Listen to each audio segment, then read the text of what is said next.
Hai guys, di video hari ini kita akan bahas tuntas cara nego gaji yang baik dan benar versi gue. Nonton terus sampai habis.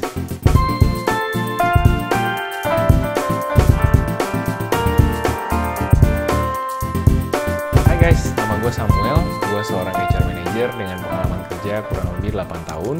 Gue bikin channel ini untuk ngobrol-ngobrol tentang pemikiran gue seputar HR, perjalanan karir, dan juga personal finance dalam bahasa yang sederhana. Buat kalian yang baru bergabung di sini dan emang nyari konten-konten seputar karir, pengembangan diri, self-development, welcome banget untuk subscribe dan nyalain notification, karena akan ada video baru setiap minggunya. Di luar sana banyak mungkin tips-tips untuk nego gaji yang baik dan benar. Sebagai seorang HR yang sudah bekerja selama 8 tahun, juga seorang job hopper yang udah ngerasain 6 perusahaan dalam waktu 8 tahun bekerja, gue punya versi gue sendiri gimana cara nego gaji yang baik dan benar. Berikut 4 langkah untuk melakukannya. Langkah pertama, go ahead and disclose your current salary. Kasih tahu aja gaji lu sekarang berapa. Gue sering dapat pertanyaan dari follower-follower yang bingung ketika ditanya gaji sekarang berapa duit. Mereka ngerasa ini kan confidential kok, ini kan sesuatu yang dikasih perusahaan sekarang ke gue. Dan gue pun disuruh merahasiakan ini dari teman-teman sekantor lain.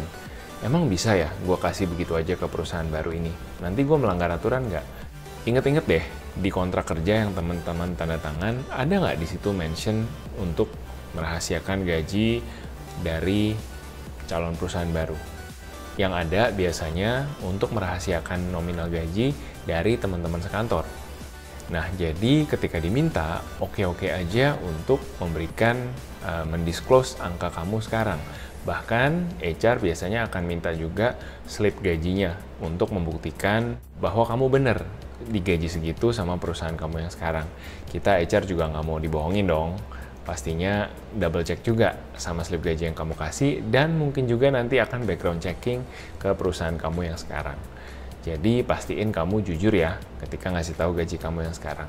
Tolong be as open as possible, terbuka seterbuka mungkin, beritahukan semua informasi yang dibutuhkan HR, jadi tidak hanya gaji, benefit-benefit yang lain, bonus, berapa kali digaji dalam setahun, asuransi yang diterima, fasilitas-fasilitas lain, bila ada mobil perusahaan yang diberikan, semuanya teman-teman disclose seterbuka mungkin.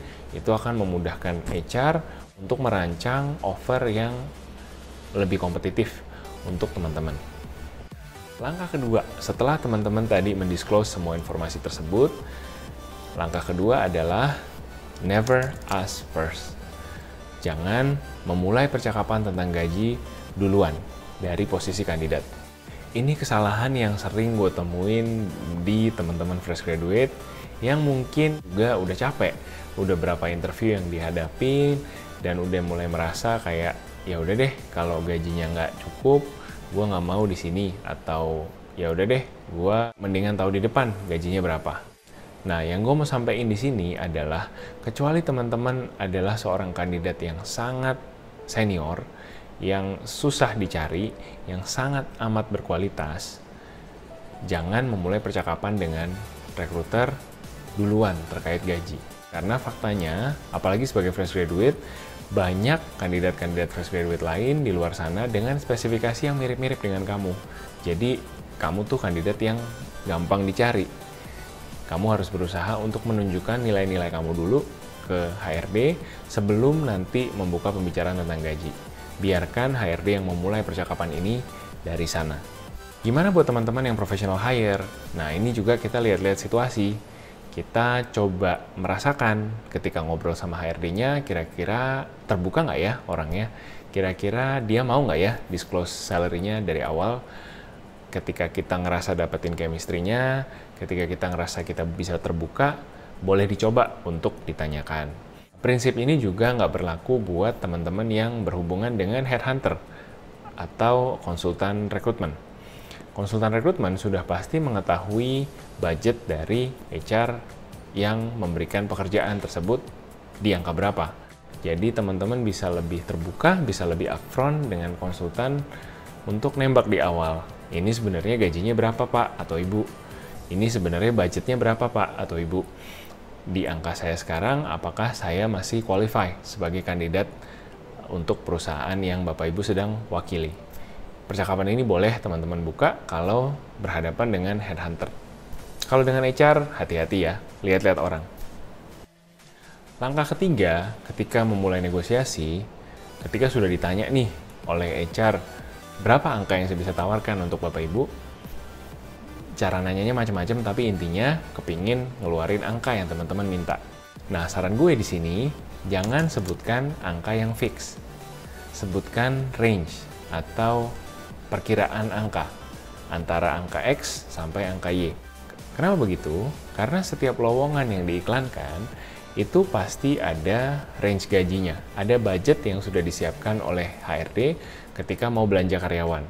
Gajinya antara 8 sampai 10 juta, antara 12 sampai 15 juta, dan seterusnya.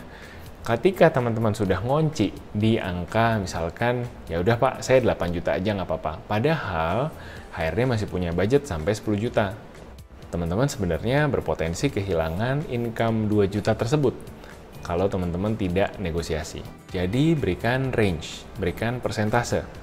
Kira-kira 20-30% kenaikan adalah angka yang sering gua temukan secara pribadi pada saat proses pindah kerja maupun proses hiring kandidat ke dalam perusahaan.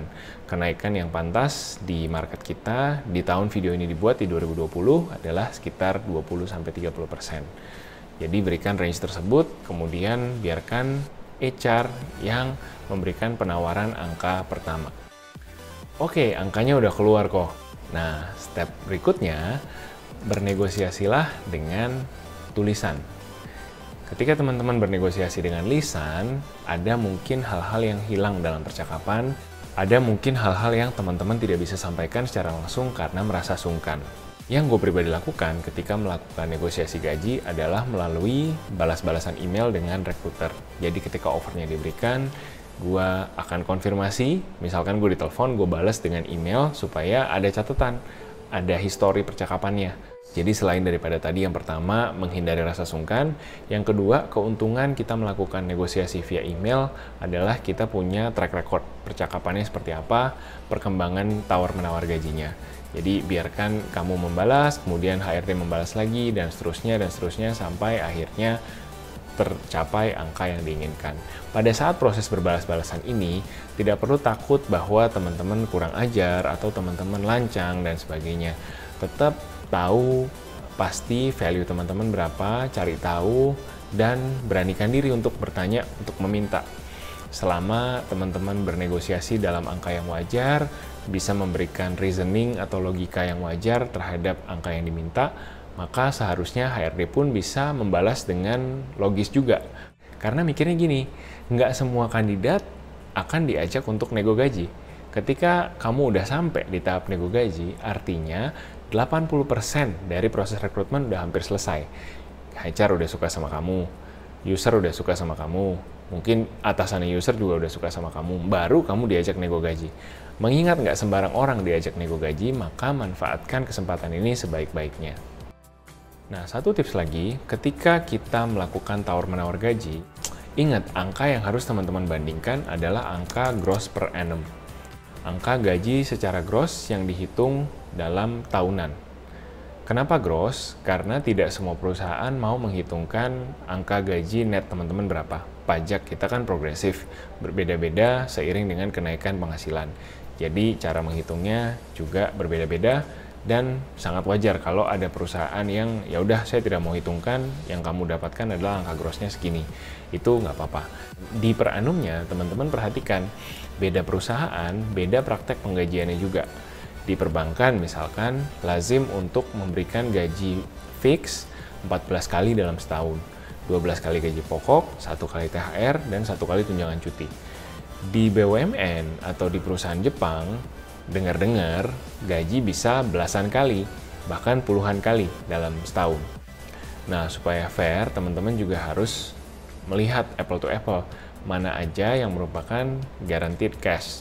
Jadi, mau perusahaannya untung atau kurang bagus performanya di tahun itu, teman-teman tetap akan dapatkan 14 kali gaji. nggak fair kalau misalkan teman-teman bilang, oh tapi saya dapat bonus tahun lalu 5 kali gaji di perusahaan ini. Di perusahaan Bapak, maka saya minta gross per annum-nya 14 tambah 5, jadi 19. Padahal yang 5 tadi ada kaitannya dengan performa perusahaan dan performa teman-teman. Jadi kebanyakan perusahaan biasanya nggak mau sih kalau ditambahkan antara guaranteed cash dengan bonusnya. Biasanya yang dibandingkan hanya guaranteed cash-nya aja. Dari mana kita bisa tahu nominal gaji yang pantas buat kita? Teman-teman bisa cek link di description box di bawah. Gue akan taruh beberapa referensi website-website, beberapa referensi salary survey yang teman-teman bisa pakai. Memang referensi ini bisa bias karena samplingnya mungkin terbatas juga. Tapi ini bisa teman-teman pakai sebagai panduan, sebagai guideline untuk bernegosiasi. Tentu bandingkan juga dengan teman-teman seindustri. Pastikan kita semua punya network, kita punya coach, kita punya mentor, teman-teman yang ada di industri yang sama. Berjejaringlah, coba ngobrol-ngobrol, cari tahu kira-kira kalau gue seorang HR manager dengan pengalaman 2 tahun di industri perbankan, gajinya berapa ya? Gue seorang akuntan di Big Four, kalau udah kerja 5 tahun mau pindah ke company, kira-kira dapat gaji berapa ya? Hal-hal ini sebenarnya bisa teman-teman dapetin dari network teman-teman, dari salary survey tadi, juga dari headhunter yang pastinya punya informasi yang lebih lengkap tentang budget yang ada di perusahaan tersebut ada berapa. Oke, kita masuk ke Tanya Kosem. Mau ingetin lagi buat teman-teman yang punya pertanyaan apapun seputar karir dan HRD, teman-teman bisa kirim email ke gue di tanyakosem@gmail.com. Di setiap video yang gue upload, gue akan pilih satu pertanyaan yang paling menarik untuk gue jawab. Pertanyaan minggu ini datang dari Nona F. Aku mau tanya, menurut Kosem, apa pandangan Kosem mengenai karyawan back office yang banyak lembur, yang tentunya tanpa dapat uang lembur, misalnya accounting. Terima kasih Nona F yang sering lembur buat pertanyaannya. Hati-hati tipes, jaga kesehatan. Komentar gue tentang pertanyaan ini, sebenarnya uang lembur itu diberikan biasanya ke teman-teman yang di jabatan entry level.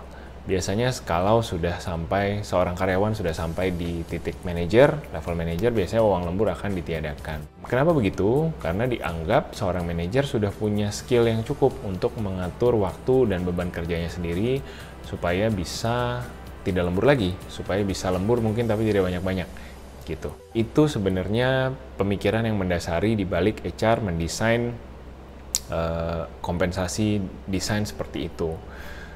Tapi tentu saja keadaan di lapangan pada saat teman-teman di divisi accounting bekerja, pasti ada saat-saat di mana harus closing, ada saat-saat di mana lembur sampai bisa jam 12 malam dan seterusnya.